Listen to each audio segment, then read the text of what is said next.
Bonjour à tous, bonjour à toutes.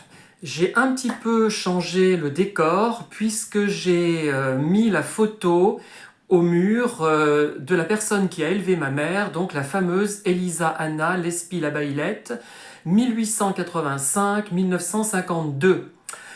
Je voulais me présenter devant des livres, puisque dans toutes les pièces il y a des livres, mais impossible de bien me positionner de façon à ce que l'image soit correcte, donc j'y ai provisoirement renoncé, mais ce n'est pas grave.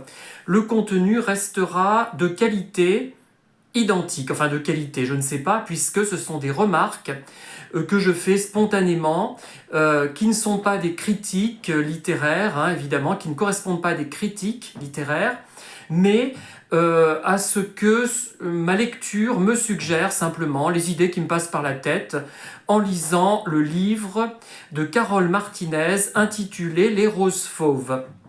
Alors, à un moment donné, l'autrice demande à tutoyer son interlocutrice, à tutoyer Lola.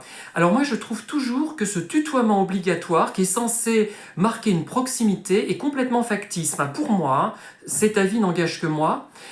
Souvent, j'ai tutoyé des gens qui m'étaient indifférents, voire que je détestais, alors qu'il m'est arrivé de vouvoyer des gens que j'aimais beaucoup, que j'appréciais et que j'estimais. Moi, le tutoiement, le vouvoiement, ça n'a aucune valeur réelle. C'est comme la bise imposée aux filles, je trouve ça d'une niaiserie confondante, puisque c'est imposé, c'est artificiel, c'est sexiste, c'est misogyne, tout ce qu'on veut, mais pour moi ça n'a pas de sens. Voilà.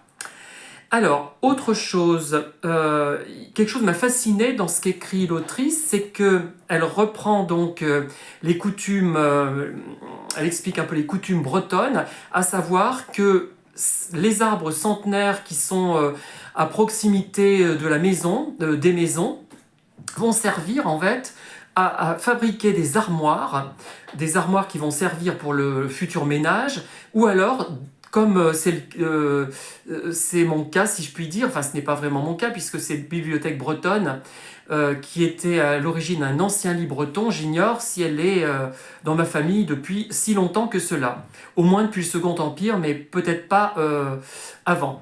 Donc elle est de 1856. Donc ça m'a intéressé, ce passage-là.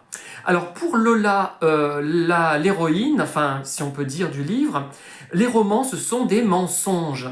Ce n'est pas la vérité. On retombe encore sur cette idée, vous allez dire que je radote, mais moi ça m'a profondément agacé quand je faisais des dédicaces en librairie ou en supermarché. Voilà, j'en reste là tout de suite